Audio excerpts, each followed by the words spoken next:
Hi, y'all. Well, this is my first recording on my YouTube channel, Fruitful Sex.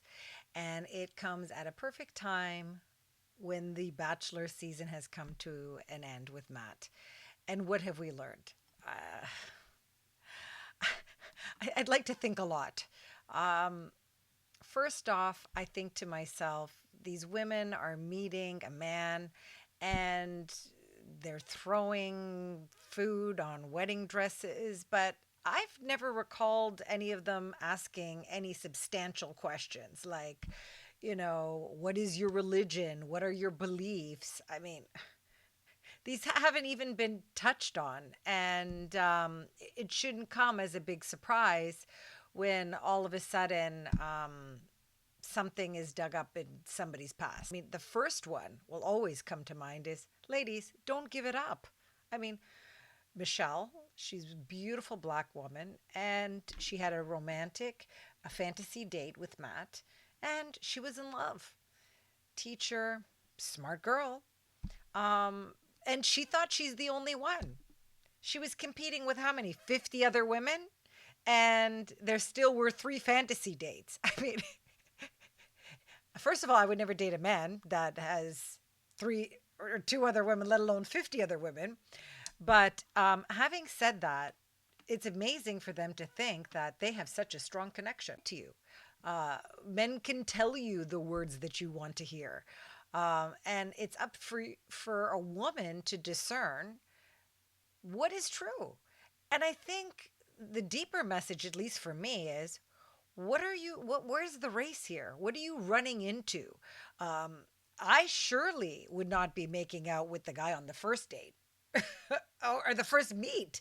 Okay. Remember the one girl? She met him and she's like, oh, making up for lost time. And she made out with him. Then she's wondering why women are calling her a prostitute and everything else. I mean, ladies, have a little bit of self respect. Okay. I couldn't care less if it's Johnny Depp and Brad Pitt put together. I can't see myself straddling a man and making out with him. Like, these women have never even asked if he has a cold sore. I mean, are they testing all these women? I know they were testing them for COVID because they're doing this production during COVID. But have these women been tested for other things? I mean, do you really want to make out with a man that just made out with 10 other women? I mean, where's the value system? I mean, we watch this because we are all curious to find out, who does he pick and why does he pick and what did she say? I mean, we're all trying to figure out what actually really works. And I think the truth of the matter is what really works is to be yourself, to get to know someone on a deeper level. I mean, any cow can look great with hair and makeup, okay? And let's face it, the most woman that is the most insecure, undesirable, I mean the woman that would feel that she's the last person to get a man, I can guarantee you, she can go into that strip mall over there and say, "Hey, shimmy, shimmy, shimmy," and I can guarantee you, there's going to be a man that's going to give it to her. There is going to be a man that is going to say, I'll take her. So, having that said, it shouldn't come as a surprise when Matt, the whole season was like, I know my wife is here and I can feel it and I'm here for love. And then after he sleeps with the three women, I'm assuming that he did, okay, because all three of them were waking up going, oh my God, I'm so in love. And I don't see a woman saying, we had a really great talk. This is a really strong potential.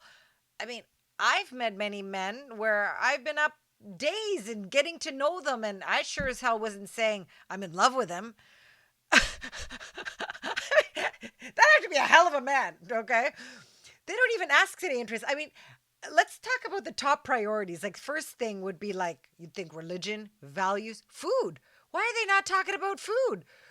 I don't even see them eating most of the time other than throwing food at each other, okay? I mean, they've had circus shows where these women have to fight for him. Okay, women fighting for. Okay, first of all, I would never fight for a man. Never. Never had to, never will. I'm just not going to do it.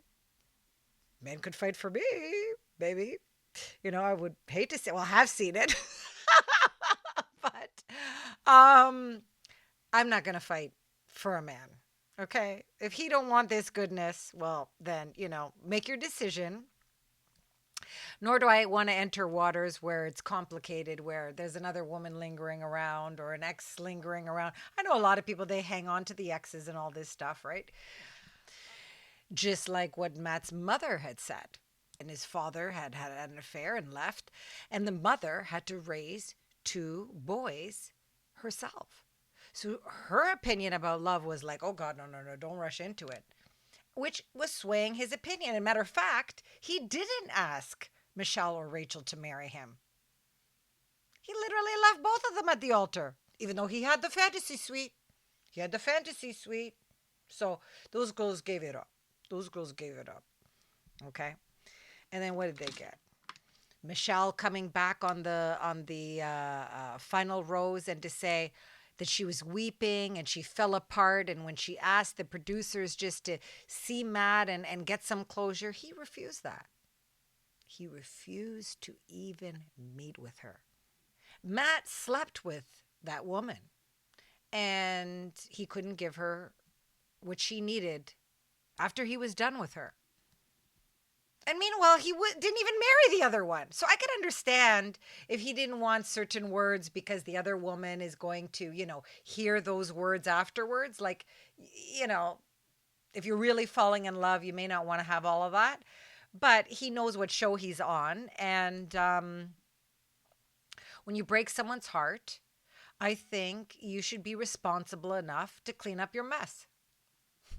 Okay? This guy named David's amazing. He turns around and he goes, "You gonna be with a man that leaves you a mess in L6? It's ignorant." And then, like the host tonight said, "Rachel, I think you're ignorant. I mean, were you raised like that? That you go in the dress and, and she's like, well, I'm from the South and that's the way it is." Well, what is the way it is? You know what I mean? Like, if she had that mentality and in her community, that's a no-no, then that's a problem. And then really what should be discussed is why is she now picking a man, and I know this might be politically, a mulatto, a man that's half white and half black. Why is she picking him if her history was on the contrary? Why isn't she going for a white man? I mean, the host even said, you knew that Matt is going to be the first black bachelor. I don't know why they're even calling him Black Bachelor because of his skin color, but discrediting his white mother. So that's another thing. Okay. But I don't want to get into race too much. But it's more so to say the value system of when we're picking somebody, when you are involved with somebody, it shouldn't just be temporary because of what follows. Everything that could follow: unwanted children, disease, racial discrimination. All of these things, you would think, would be an important topic before you make out with a person or have sex with a person. But yet we got these scandals all over the place, and the U.S. is 50% divorce rate. No fruitful sex there. No fruitful sex there. So anyways, that's really what my channel is going to be about, is exploring ways to really preserve the feminine energy and take time to really get to know somebody. Don't make the bad decisions. Don't live with a regret. I mean, when I say regret, I'm not just saying like, oh, I regretted that I didn't get to know him. I'm talking about living with a bad decision where now you are raising a child on your own when a man abandoned you and now you're struggling and you're broke and you hate his guts. I mean, this is living with a regret, and the poor child's then in between that. If you can avoid that by getting to know that individual to see what type of character he is, you may be avoiding the future stress and future pain and suffering. of a broken marriage. Why? Why go through that? But once you give yourself to a man, holy, and then he's going with someone else, it's devastating. That's like your whole vitality. That should be sacred. You just given yourself to a man that gave himself to someone else and gave himself, and then he decided, well, you know what? I don't want to be like my parents because his father left his mother for an affair, and he doesn't want to do the same thing. Well, he's not committing either, so he's continuing that pattern. Wait as long as she possibly can. Matter of fact, she shouldn't sleep with him at all. Okay. I think that is holding a woman's power. I mean, fruitful sex. It should be fruitful. And ultimately, it should have a direction and a purpose. If you just giving it away, girl, what is going to make him think, unless you got the golden peach there, the golden orange that is better than anyone else's? I mean, what makes you so special that he gonna lock it down with you? when you have no commitment to the point where we're all like, okay, yeah, that was gonna happen. It's almost like you could predict it. So, anyways, I've said a lot here on my first video, and I look forward to sharing a lot more. So, fruitful sex, focusing on something that's fruitful and that can gear towards a meaningful relationship. Thank you, and see you on the next one.